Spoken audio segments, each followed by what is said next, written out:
देखते तो आप मुझे सदा ही हैं देव, किंतु आज आपकी दृष्टि में एक विचित्र भाव है। ऐसा क्या विचित्र लगा कैलाश स्वामिनी को? ये तो निश्चित है कि आप पुनः मेरी परीक्षा लेना चाहते हैं, किंतु वो परीक्षा क्या है ये ज्ञात नहीं। जिसकी किसी बात से शक्ति अनभिज्ञ रहे, ये कैसे हो सकता है गौरी? संभव है इस समय तुम उसे व्यक्त नहीं कर पा रही हो। मुझे कुछ व्यक्त नहीं करना है देव। भूतकाल में जो कुछ भी घटित हुआ, उसके पश्चात मैं पुनः कैलाश लौटकर अत्यधिक प्रसन्न। कितनी विचित्र बात है ना देव। महाकाल और महाकाली काल चक्र के दो बड़े आयाम, किंतु फिर भी आपके साथ बिताया हुआ प्रत्येक क्षण ऐसे प्रतीत होता है मानो काल चक्र रुक गया हो।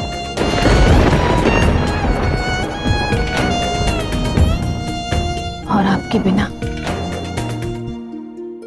बिना बिताया प्रत्येक क्षण ऐसा प्रतीत होता है मानो कभी ना समाप्त होने वाला युग बन गया हो, जो मुझे अत्यधिक पीड़ा देता है।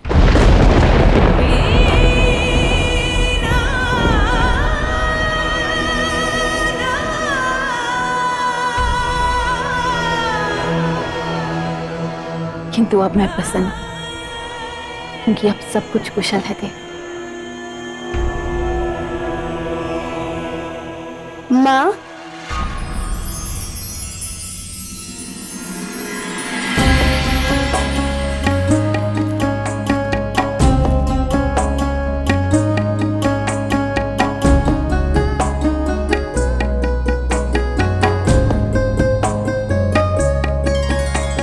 आज आप दोनों को साथ देखकर ऐसा लग रहा है मानो कैलाश में फिर से जीवन भर आया है।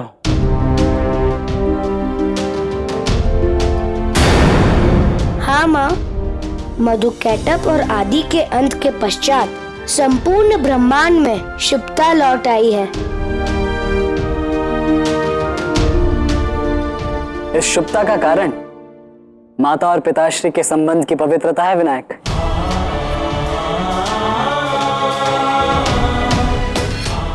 तभी तो जब तक महादेव और महाकाली एक साथ हैं, संसार में चाहे जैसे भी अनहोनी हो जाए, अंत में सब कुछ कुशल ही होगा।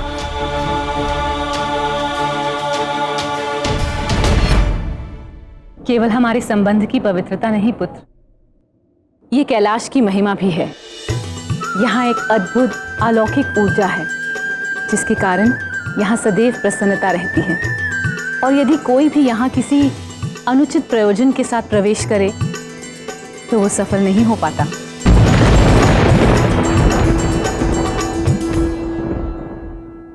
यदि आज्ञा हो तो एक निवेदन करूं माता।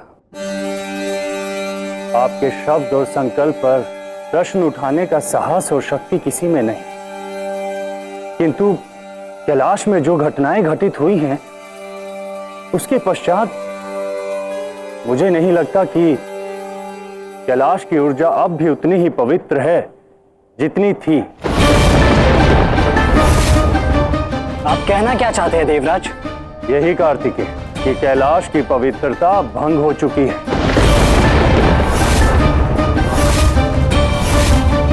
बस देवराज, बस देवराज। यदि यही बात आपने माता और पिताश्री की अनुपस्थिति में कही होती तो कदाचित मैं आपसे सहमत होता, किंतु मां और पिताश्री की उपस्थिति में आप कैलाश की शुभता और पवित्रता पर प्रश्न उठा रहे हैं, ये मैं सहन नहीं करूंगा। मैंने अनुचित क्या कहा कुमार?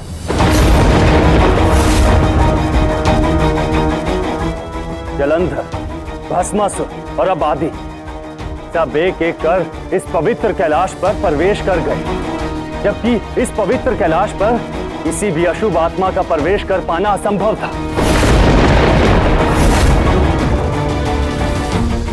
और आदि, उसने तो माता पार्वती का रूप धारण कर महादेव का पत्नी व्रत भंग करने का प्रयास किया और वो महादेव तक पहुंचने में सफल भी हो गई।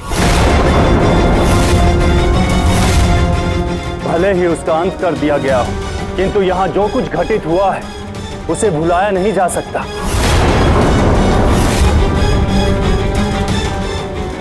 उनके विचारों और कर्मों की मलिनता इस स्थान पर अब भी है, जो इतनी सरलता से नहीं जाएगी। बस देवराज,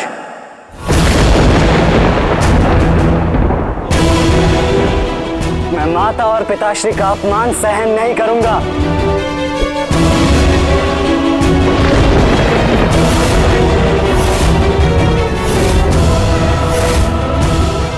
कार्तिकेय, धैर्य रखो कार्तिकेय। नहीं माता, आज मुझे मत रोकी। यदि देवराज इंद्र को लगता है कि कैलाश अब पवित्र नहीं रहा, तो उन्हें कैलाश से प्रस्थान करना चाहिए। सावधान कार्तिकेय, असुरों ने कैलाश पर अपनी नकारात्मकता के जो चिन्ह छोड़े उनसे मुक्त होने की आवश्यकता है। और यदि तुम इस सत्य को स्वीकार नहीं करना चाहते तो मैं भी युद्ध के लिए सज्ज हूं।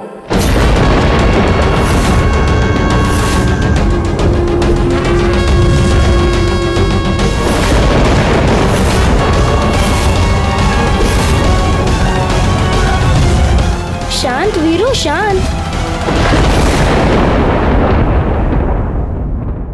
युद्ध की क्या आवश्यकता है जब इस समस्या का सरल शांतिपूर्ण उपाय हमारे पास उपलब्ध है। ज्येष्ठ और देवराज, आप दोनों ही अपने अपने स्थान पर उचित हो, और मैं सहमत हूँ कि असुरों की नकारात्मकता से कैलाश की पवित्रता भंग हुई है, जिसे दूर करना आवश्यक है। और ज्येष्ठ का तर्क भी अनुचित नहीं। माँ और पिताश्री की उपस्थिति ही इस स्थान को पवित्र करने में सक्षम है।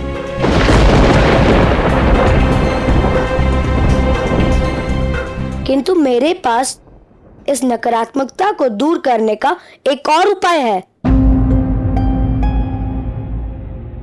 कैसा उपाय है?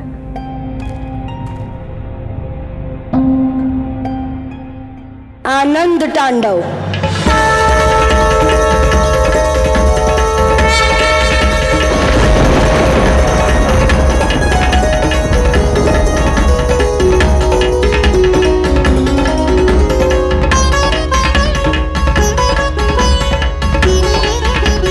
क्या ये संभव है पिताश्री?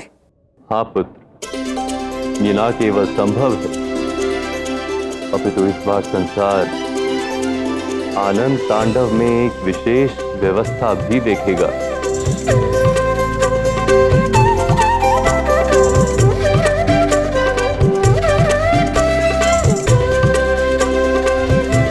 ऐसा क्या विशेष होने वाला है? यही देवराज कि इस बार आनंद तांडव केवल महादेव नहीं करेंगे, अपितु महाकाली भी उसका एक हिस्सा होगी।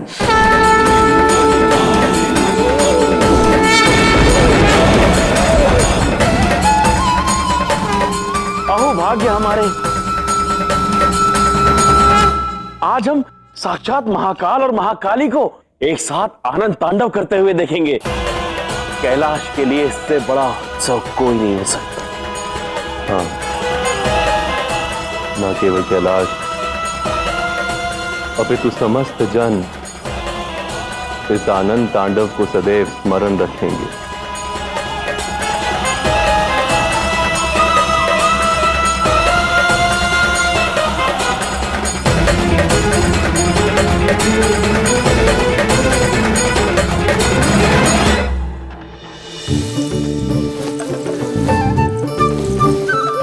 गणेश, इस आनंद तांडव का सुझाव तुम्हारा ही था ना? तो और किसी की नहीं? कम से कम अपनी माता की सहायता तो करो। सहायता ही तो कर रहा हूँ माँ। प्रबंध में सब अपने हाथों का प्रयोग कर रहे हैं और मैं अपनी बुद्धि का। तो समझाओ मुझे कि तुम अपनी इस बुद्धि का प्रयोग कैसे कर रहे हो? यही तो विचार कर रहा हूँ माँ कि इस उत्सव को कैसे अविस्मरणीय बना सकूं। आप और पिताश्री दोनों नृत्य करेंगे तो कुछ तो विशेष होना चाहिए ना। बस इसी दिशा में कुछ सोच रहा था।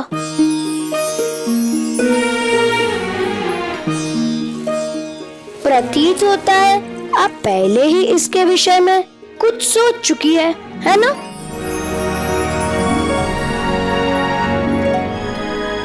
हाँ पुत्र, आज के इस उत्सव में संगीत की प्रस्तुति के लिए मैंने महादेव के एक विशेष भक्त को आमंत्रित किया है।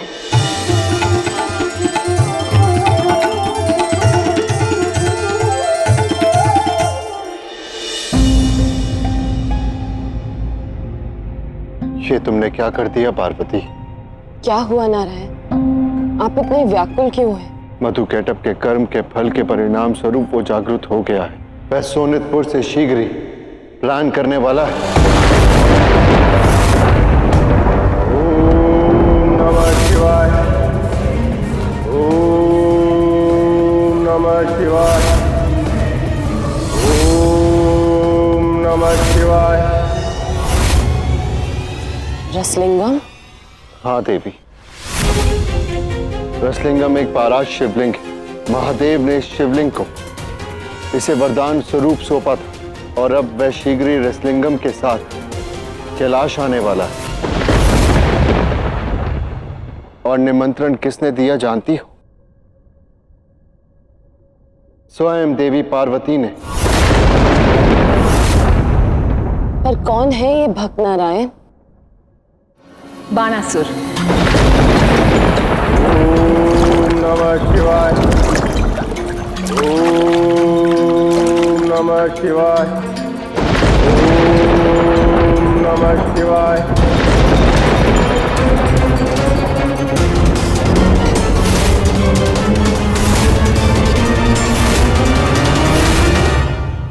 उसके कैलाश आते ही हम आनंद तांडोत्सव का आरंभ कर देंगे।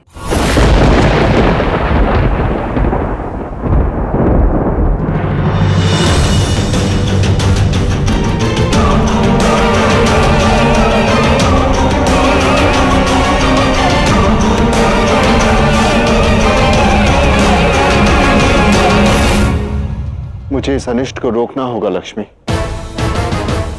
मुझे जाना होगा।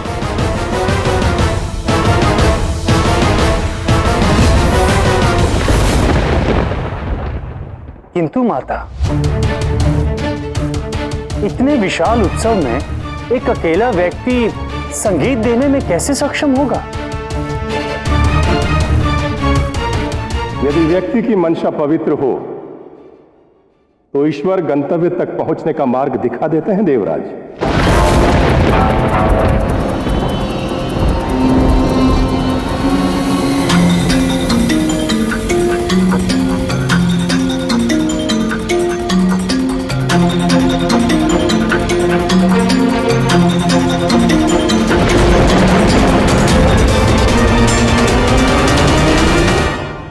प्रणाम महादेव।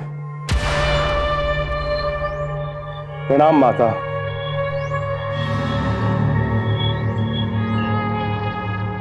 आप निश्चिंत रहें देवराज, मेरी भुजाएं इस महोत्सव का संगीत रचने के लिए पर्याप्त है।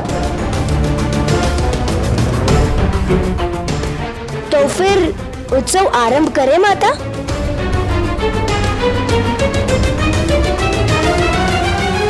रुक जाओ गणेश।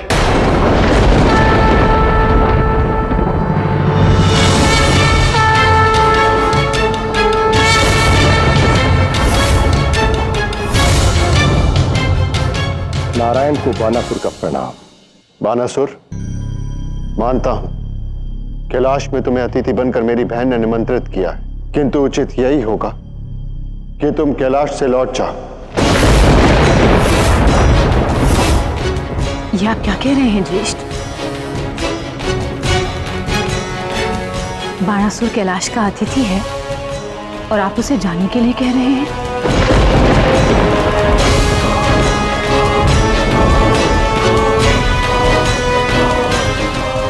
नारायण,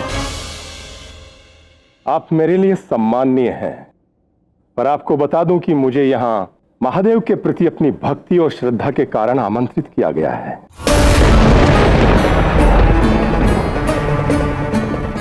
महाकाल और महाकाली के आनंद तांडव के महान अवसर पर मुझे संगीत प्रदर्शन के लिए आमंत्रित किया जाना मेरे लिए सबसे बड़ा सौभाग्य है।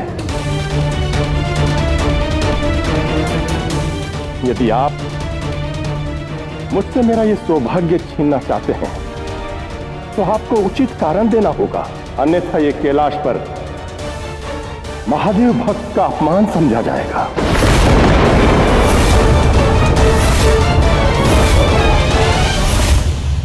शांत हो जाओ बानासुर। नारायण जो कह रहे हैं अवश्य उसके पीछे कोई उचित कारण होगा। मैं कोई स्पष्टीकरण नहीं दूंगा, बस इतना कहूंगा कि इस समय बानासुर का यहां से चले जाना ही उचित है।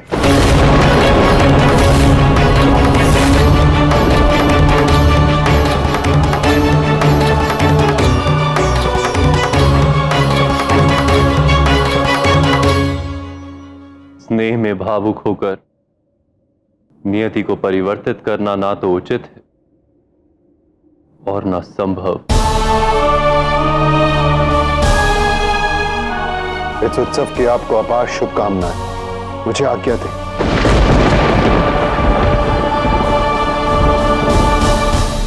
आरंभ करो बानासुर। ये क्या ज्येष्ठ, आप मेरे और महादेव के आनंद तांडव के साक्षी नहीं बनेंगे? नहीं पार्वती, मुझे जाना होगा, किंतु मेरी शुभकामनाएं हैं कि इस आनंद तांडव से प्राप्त उल्लास सदैव तुम्हारे जीवन में संचित रहे और कठिन परिस्थिति में तुम इसका आवाहन कर सको।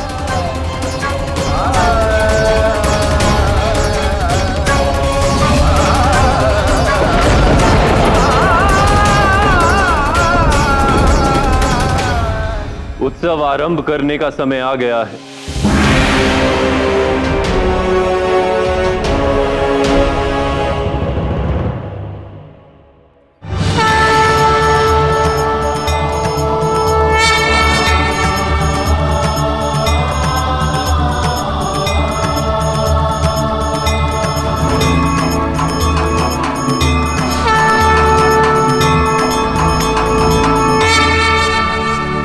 समझ नहीं आता ऐसा क्या विशेष है इस रसलिंगम में, जिसे बानासुर जहां जाता है अपने कंधे पर साथ लेकर जाता है। और आश्चर्य की बात तो ये है कि ये अकेला इतने विशाल उत्सव में संगीत देगा कैसे? धैर्य रखें देवराज, आपको शीघ्र ही ज्ञात होगा।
कहा था ना देवराज कि आपको शीघ्र ही ज्ञात होगा। देखिए, मेरी ये भुजाएं इस महोत्सव के संगीत की रचना करने के लिए पर्याप्त है। इंद्रदेव, बानासुर को सहस्त्र भुजाओं का वरदान मैंने ही दिया था, ताकि वो अपनी सहस्त्र भुजाओं से एक साथ अनेकों कर्म कर सके।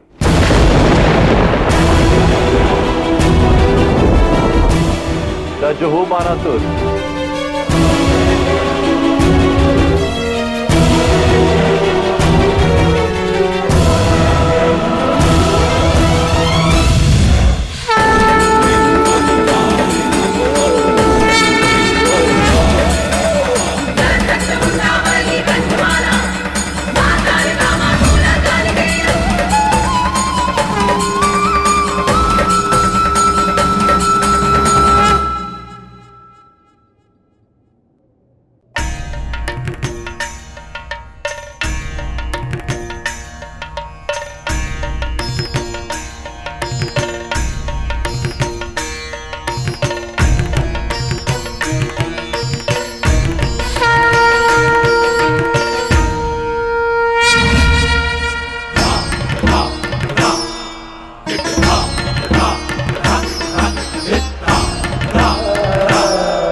अनुभव कर रहे हो ज्येष्ठ, माँ और पिताश्री के आनंद तांडव की पवित्र ऊर्जा धीरे धीरे समस्त कैलाश पर फैल रही है और शीघ्र ही कैलाश असुरों की नकारात्मकता से मुक्त हो जाएगा।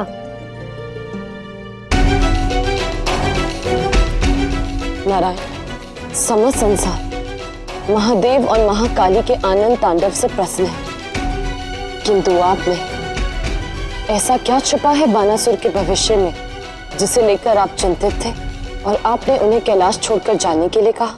क्योंकि बानासुर के कारण इस आनंद तांडव के अंत में शिव और शक्ति के जीवन में एक महापीड़ा का युग प्रारंभ होगा, जो न केवल महादेव और महाकाली बल्कि समस्त संसार को कठोर कष्ट देगा।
अद्भुत बानासुर, तुम्हारे इस मनोहर संगीत के बिना आनंद तांडव का ये स्वरूप असंभव था और कैलाश को नकारात्मकता से मुक्त करना भी।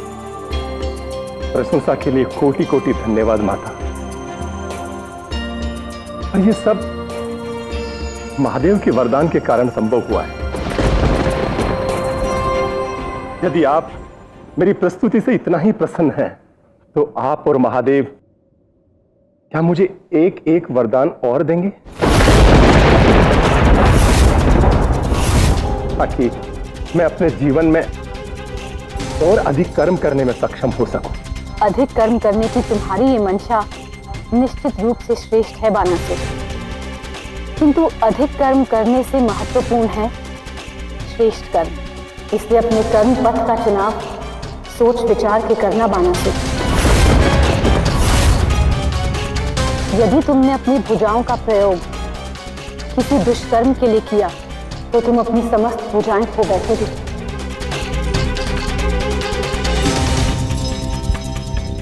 मैं स्मरण रखूंगा माता। क्या अब आप मुझे वरदान देंगे?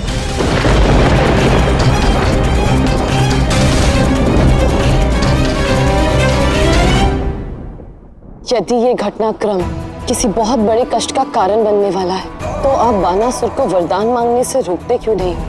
महादेव ने कहा था कि प्रेम और स्नेह के कारण नियति चक्र में बाधा नहीं डालनी चाहिए। यदि मैंने बानासुर को वरदान मांगने से रोक भी लिया तब भी शिव और शक्ति की नियति को बदल पाना असंभव है। कहो बानासुर, क्या मांगना चाहते हो? महादेव, आपसे मेरी एक कामना है। जब जब मेरे जीवन में संकट आएगा तब मेरे बुलाने पर आप एक बार अवश्य आएंगे और जो भी मेरा शत्रु होगा उससे युद्ध कर उसका नाश करेंगे।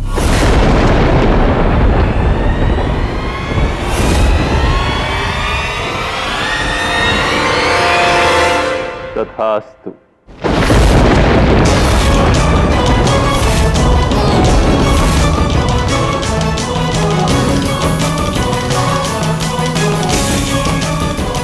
मेरे वरदान को अमरता प्राप्त करने का साधन मत समझिएगा देवी। मेरी आपसे एक ही कामना है, मुझे स्त्री के अतिरिक्त कोई ना मार सके और वो भी एक कुमारी हो।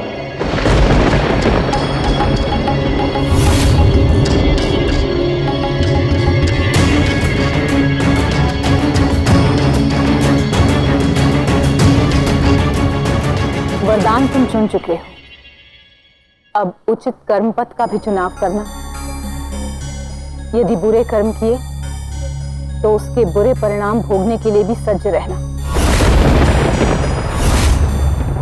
मेरा वरदान है, तुम्हारी मृत्यु केवल एक कुमारी ही करने में सक्षम होगी, अन्य और कोई नहीं।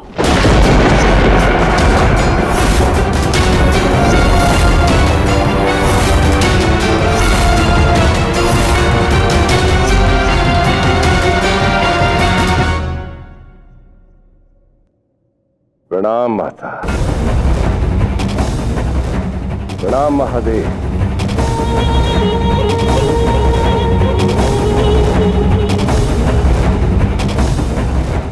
प्रणाम इंद्रदेव।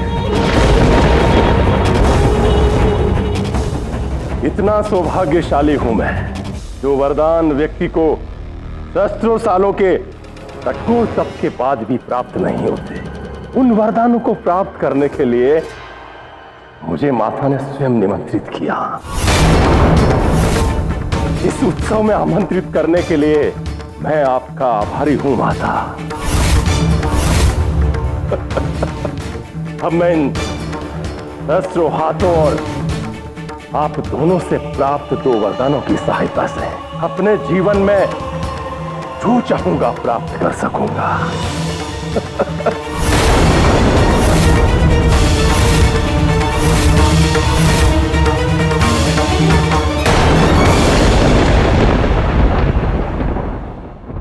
पर ये स्मरण रखना बानासुर, प्रत्येक कर्म अपने साथ एक कर्म फल लेकर आता है। आनंद तांडव में तुम्हारी भक्ति द्वारा दिए गए संगीत के कर ने तुम्हें वरदान दी। उन वरदानों का उपयोग तुम जिस भी प्रकार करो, किंतु उसके कर्म फल को पाने के लिए भी सज्ज रहना। एक बात और बानासुर, प्रकृति अपना संतुलन बनाए रखने का मार्ग अवश्य ढूंढ लेती है। व्यक्ति अपनी आकांक्षाओं को पूर्ण करने के लिए परिश्रम अवश्य करता है, किंतु प्रश्न ये है कि परिश्रम किस दिशा में हो रहा है। आपका ज्ञान ले चुका माता, अब आप मुझे आज्ञा दें।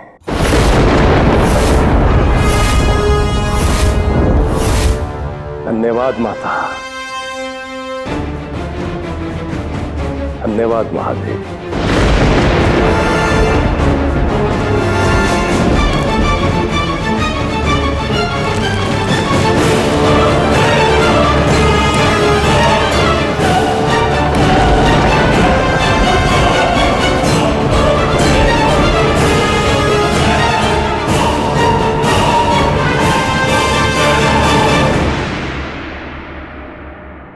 विदा देवराज।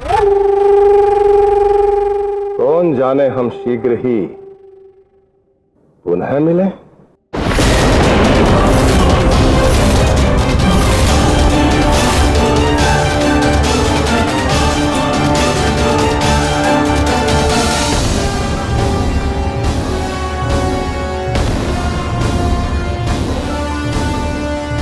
ये कैसी विडंबना है देवी।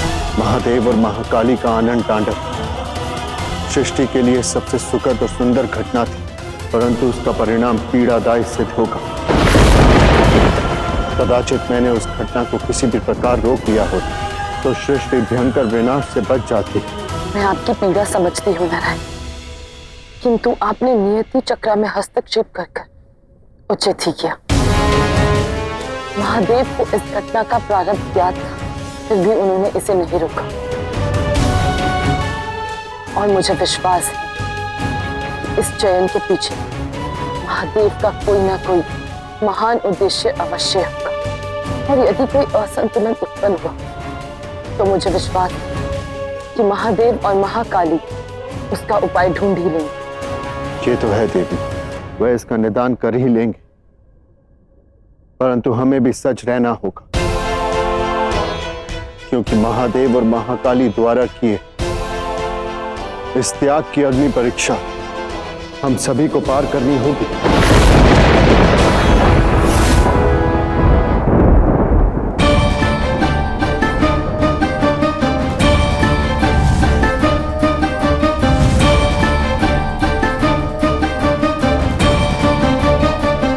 बाणासुर ने अमृत का वरदान नहीं मांगा, किंतु देखा जाए तो वो अजय ही है ना नारायण? शक्तियों का इस प्रकार केंद्रित होना भयंकर होता है इंद्रदेव। अपनी सहस्त्र बाहों के साथ बाणासुर वैसे ही सृष्टि में भयंकर विध्वंस कर सकता, और महाकाली महाकाल से मिले 2 वरदान के कारण उसकी शक्तियां सहस्त्र गुना बढ़ गईं। अब वो कितना विध्वंस मचा सकता है उसका अनुमान लगाना भी अकल्पनीय है। मुझे आज्ञा दीजिए नारायण।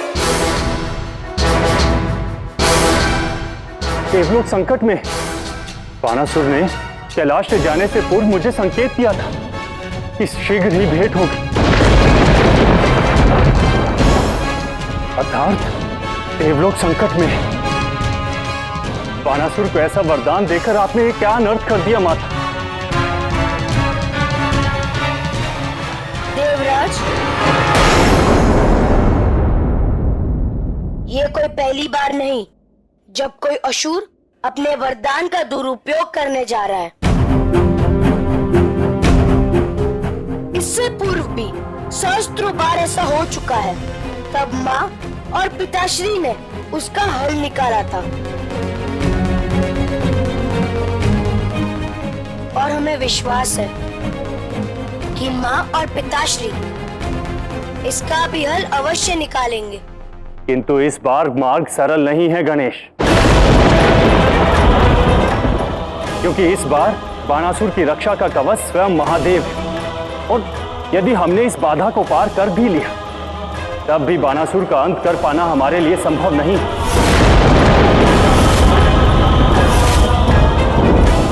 क्योंकि उसे मिले वरदान के अनुसार उसका अंत केवल एक कुमारी कन्या ही कर सकती है।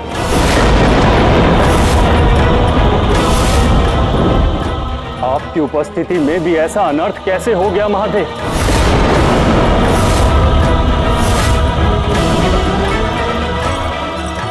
इंद्रदेव, हाँ, महादेव को इस घटना का आभास था, किंतु फिर भी उन्होंने इसे नहीं रोका। जानते हैं क्यों? क्योंकि भले ही महादेव की दृष्टि काल के अंत तक देख सकती है, किंतु फिर भी उन्होंने काल चक्र में हस्तक्षेप करना उचित नहीं समझा, और यही देवों की मर्यादा है। आज नहीं तो कल किसी न किसी कारणवश बाणासुर को यह वरदान अवश्य प्राप्त हो जाता है, क्योंकि यही काल चक्र की नियति थी। किंतु माता, आपके द्वारा प्रदान किए गए इन वरदानों से संभावित विध्वंस से रक्षा कौन करेगा?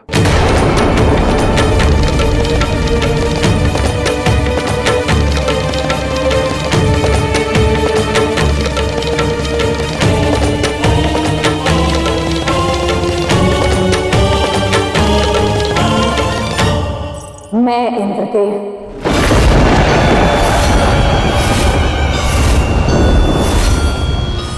वरदान में, निदान में, उपकार में, तो प्रतिकार भी में।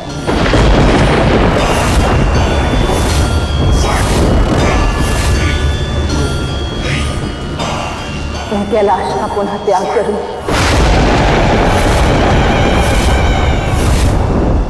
पुनः जन्म लूंगी और कुमारी कन्या के रूप में मेरा पुनर्जन्म ही इस समस्या का अंत करेगा। मैं बाणासुर का अंत करूंगी।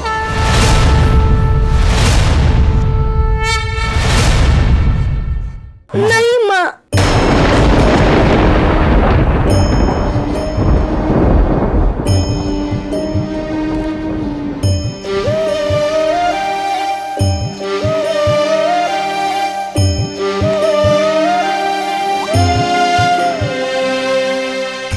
आपको कहीं नहीं जाने दूंगा और अगर आप मुझे छोड़कर चले गए तो मैं किसी को मुख नहीं दिखाऊंगा।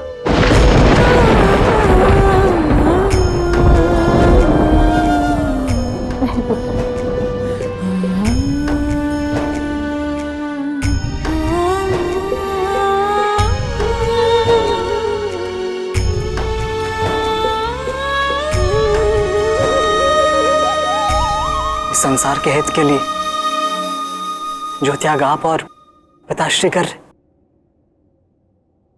वो हम सबकी पीड़ा से बहुत बड़ा है।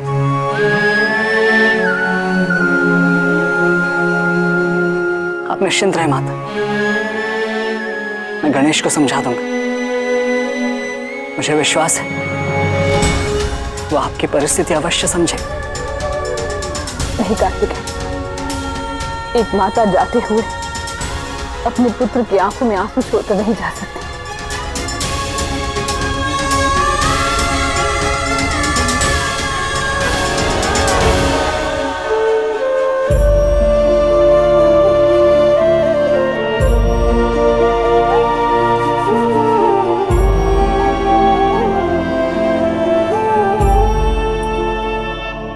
पुत्र,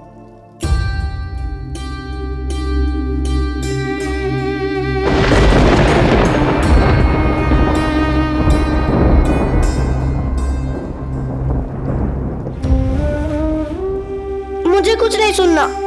इस बार मैं आपकी युक्ति में नहीं आने वाला।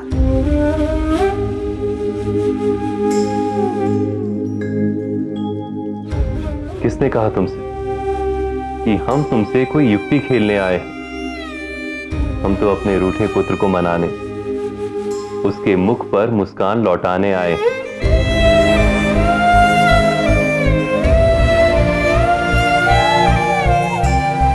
आओ पुत्र, मैं तुम्हें सुला दूं। देखा, पहले आप मुझे सुला देगी और सोता छोड़कर चली जाएगी, लेकिन इस बार मैं आपके छलावे में नहीं आने वाला। आपको मुझे वचन देना होगा। दीजिए वचन कि मैं जब तक जग रहा हूं आप मुझे छोड़कर कहीं नहीं जाओगी।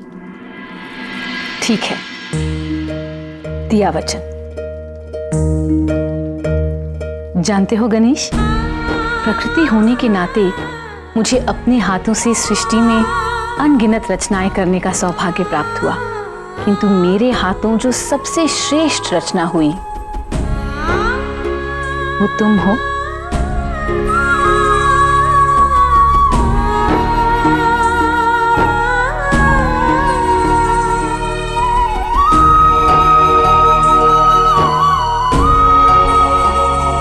तुम्हें ये तो ज्ञात है कि तुम्हारा जन्म किस प्रकार हुआ, किंतु आज तुम्हें तुम्हारी माता वो कथा सुनाएगी जिससे तुम्हें ये पता चलेगा कि किस प्रकार एक माता ने अपने पुत्र के प्रेम और वियोग में संसार की सबसे सुंदर और श्रेष्ठ रचना की। आंचल से अमृत रस बरसे, माँ की ममता सुत बिन तरसे। आंचल से कदाचित मेरी मातृत्व सुख की लालसा पूर्ण हो पाती, माँ की ममता सुत बिन तरसे। यदि सुत माँ की गोद में माँ माँ माँ पुत्र माँ के प्रेम से वंचित भला कैसे रहे। माँ की कृपा मन मोड़ कर कल्याण जग कल्याणी।